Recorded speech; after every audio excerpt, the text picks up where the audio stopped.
This presentation is really focused on the contribution of the Rochdale pioneers, and it's a challenging presentation, I feel like, because there's so many things that we could talk about. But what I'm going to try to do is focus on what I think are some of the significant things about the Rochdale pioneers and how they're relevant today. And you saw this explicitly later in the development of the here's another era, the Cooperative Wholesale Society, which was, of course, 1863, not 1963, which was a secondary co-op of cooperatives, which was basically organized to overcome these challenges of getting supply and enabling the co-ops to survive. And this photo here is of the emblem of the Cooperative Wholesale Society, which was labor and weight. And it was a sheaf of wheat, the principle being a single straw of wheat is easily broken, but a sheaf of wheat is very hard to bend or break.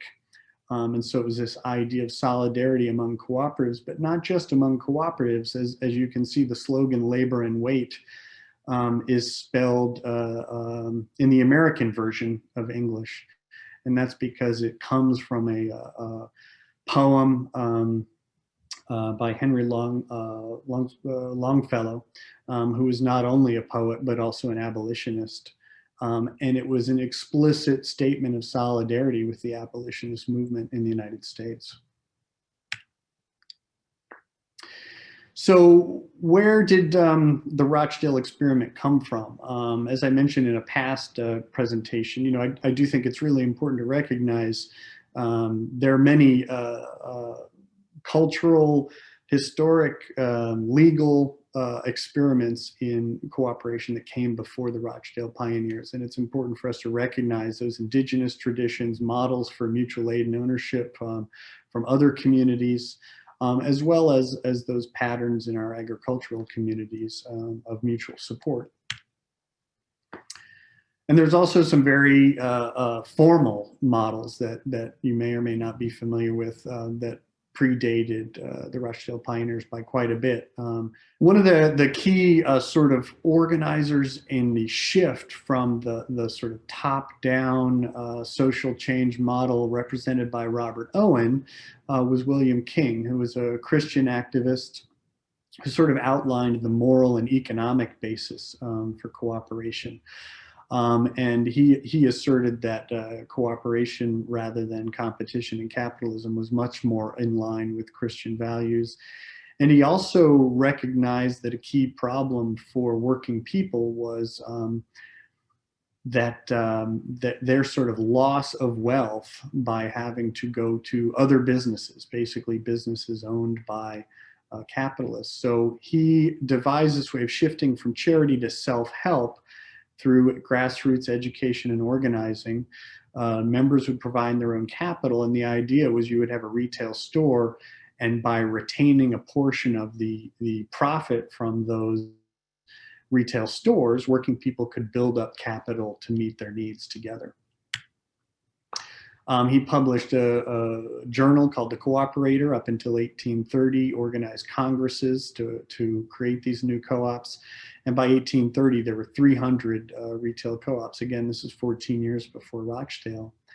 And then by 1840, the movement started to slow and the majority of them failed. There's a number of theories about why they failed, whether it was external pressures on organizing. People were pressure to organize labor unions and had less time to organize co-ops. They were limited in membership because they were organized under these friendly society statutes.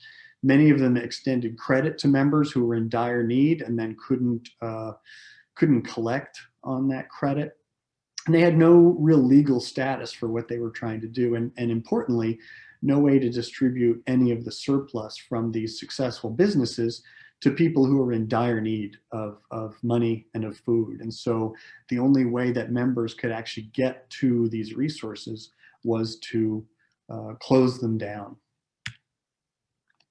At the same time, these experiments were important contributors to the success of cooperatives in the future. And as King even recognized, these failures would be productive and good, great teachers of true principles in the future.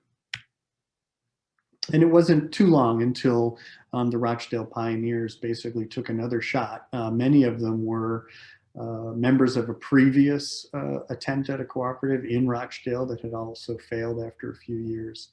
But David Thompson, in his book Weavers of Dreams, I thought put together this great sort of analysis of what was happening in 1844 and this convergence of, you know, three different approaches to what the economy could look like. You know, we often take for granted how the economy works around us, and certainly as a student of cooperatives, it was great for me to see how these different approaches were evolving at the same time, whether it was capitalism and the Joint Stock Act in England, Marx and Engels doing their thinking around empowering working people through communism and the state, or the Rochdale Society of Equitable Pioneers, who established these basic operating rules that became the principles for the cooperative movement.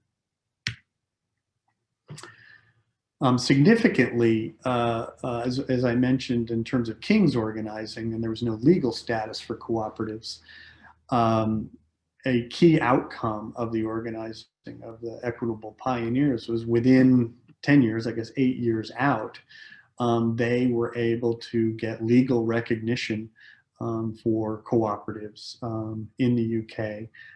The Industrial and Provident Societies Act of 1852 basically legitimized their rules and methods for operation, specifically returning surplus to members based on their use, a limited return on any outside capital, and one member, one vote. And so this legitimizing of the model enabled its rapid growth. And another key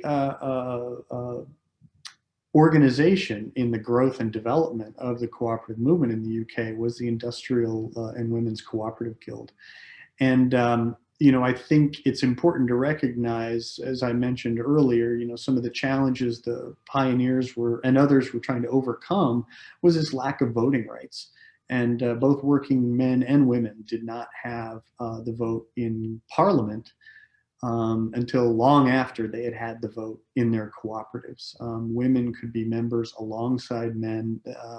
They were independent members. They collected the dividend as individuals. And I think that this built a level of confidence and organizing skill and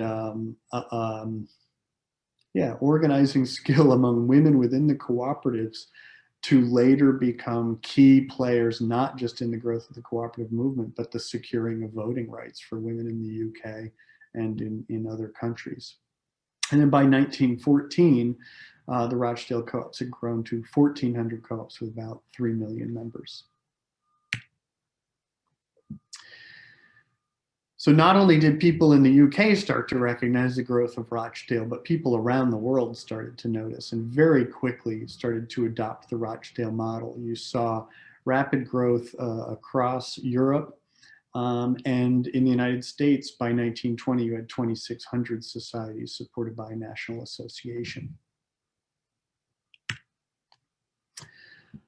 Just to note a few of the organizations that were advocates of the Rochdale model, certainly quite a few of them were active in agriculture. The Grange, which was originally organized to as sort of a body to try to reconcile farmers from the North and the South after the Civil War, eventually became much more focused on empowering family farmers through the cooperative model. You also had the Farmers Alliance, the American Society of Equity, significantly the National Farmers Union, and W.E.B. Du Bois, who was a scholar, founder of the NAACP and an author on the cooperative movement in African American communities, founded the Negro Cooperative Guild with the spread of the Rochdale model as a key focus.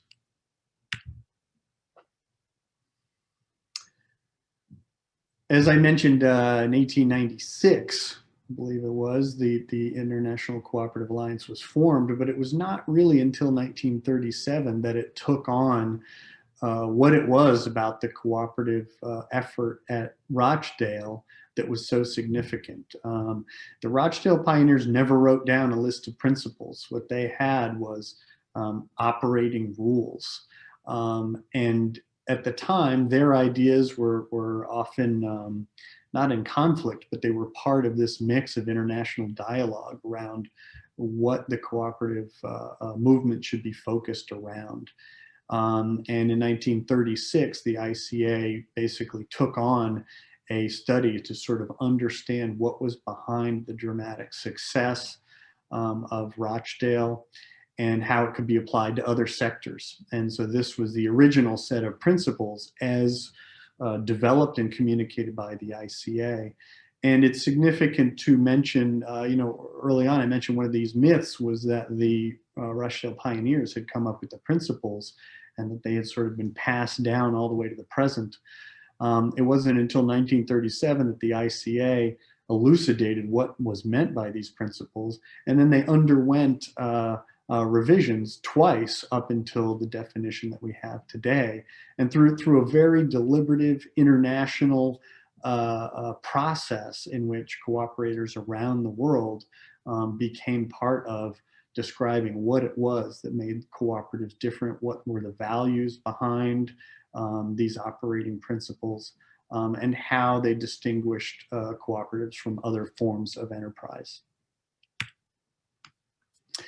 You can also see the evidence of the Rochdale operating rules in the definition of co-ops used by the US Department of Agriculture, which attempted to distill all of the other values, principles, operating rules that had been passed down since Rochdale into something that was very straightforward and easy to understand and promote. And so this is the definition that the USDA uses, which is a co-op is a user-owned business that's controlled by and operates for the benefit of its members rather than outside investors.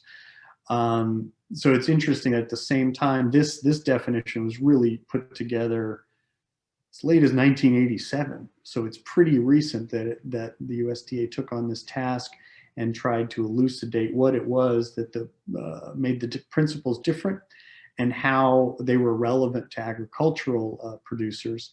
At the same time, the International Cooperative Alliance was moving kind of in the other direction and basically saying this sort of distilled version of what a cooperative is doesn't do enough to distinguish what it is that makes cooperatives different. And that's where you see the list developed of the values, the ethical values behind cooperatives, as well as the principles. So, does Rochdale matter anymore? And I wanted to include this quote here from Brett Fairbairn, who's written a great, very short book on the meaning of Rochdale. It's easy to do an online search and get a PDF of it. It's called The Meaning of Rochdale.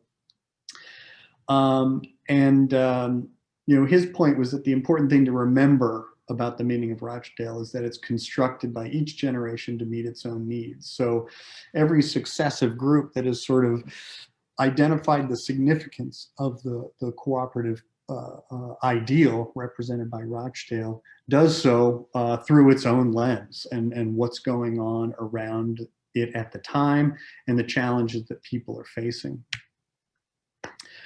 So when I think about whether or not the Rochdale effort, the Rochdale example is relevant now, I think about some of the challenges and opportunities that we're facing today. So we are still, as a result of the pandemic and growing inequality, we're dealing with largest recession since the Great Depression.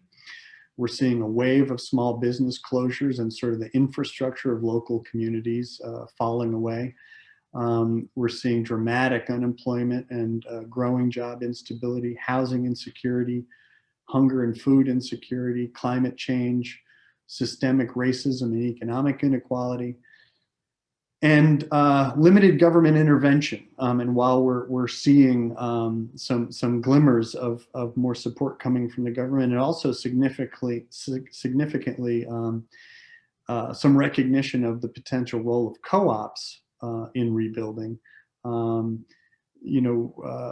we still have a long way to go. And I think the challenges we're facing right now need much more sort of attention, and we as communities need more tools to help us rebuild, and hopefully rebuild in a way that's not just better, more resilient, more sustainable, but also more inclusive. So some of the lessons that I see coming from Rochdale are at their time, they were facing this real idea that working people, the poor, were not capable of meeting their own needs. And I think Rochdale, one of the reasons that it is pointed to so much is that it provided a model of self-help and empowerment for working people that people had seen before, but had not seen succeed like Rochdale did. I also tried to mention some of the ways that the legacy of social justice and solidarity are built into the history of Rochdale, and it's certainly found expression in the cooperative movement over time. But I think it's something that we can look to as we think of not just the potential of cooperative development and growth, but also the role of our cooperatives in addressing issues of social justice. They also demonstrated a viable economic alternative at a time when what was being presented was no alternative. And I think that that's a challenge we have today as we see the dramatic growth in very large corporations, the widening gap between haves and have-nots. The cooperative model offers a very different approach that puts people at its center rather than capital. There's a missing bullet there that was really around the idea that Rochdale presented of starting small, but having this much larger vision, and the way that Rochdale was able to very quickly find common cause with other cooperatives and create federations and associations and cooperative unions that could create scale while retaining local control was a very important lesson for us today. And also this idea of pragmatism and vision. While Rochdale was very focused on education, developing commercial experience, understanding how to run a business, and focusing on making that business work, they never let go of that broader vision that they were reaching toward, which was really a cooperative commonwealth, a different form of economy, a cooperative economy characterized by democratic member control.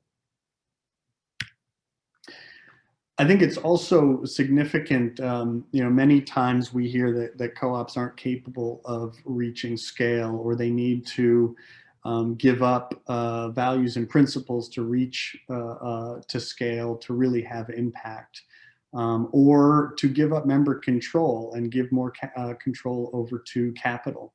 And I think the cooperative group, while it's faced a lot of challenges over time, is a demonstration of what can be done using the cooperative model. So one of the things that I really think perhaps this should have been another one of the myths I put at the front end of this presentation.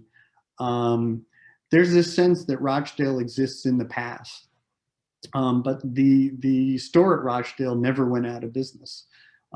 It was through this ongoing development of federation, of association, of union. It continued operation, and it continues to do so today, both individually and in the form of the cooperative group. So in the UK, you have, I believe it's now the largest consumer-based cooperative system in the world, with 4.6 million members, 70,000 employees, 3,700 locations, and it's meeting its members' needs across the economy. So not just grocery stores, but also pharmacy, insurance, legal services, and funeral care.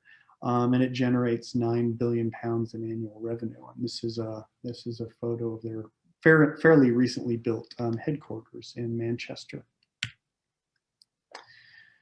So finally, I'll just leave you with another quote from Brett Fairbairn, thinking about the potential for the cooperative economy.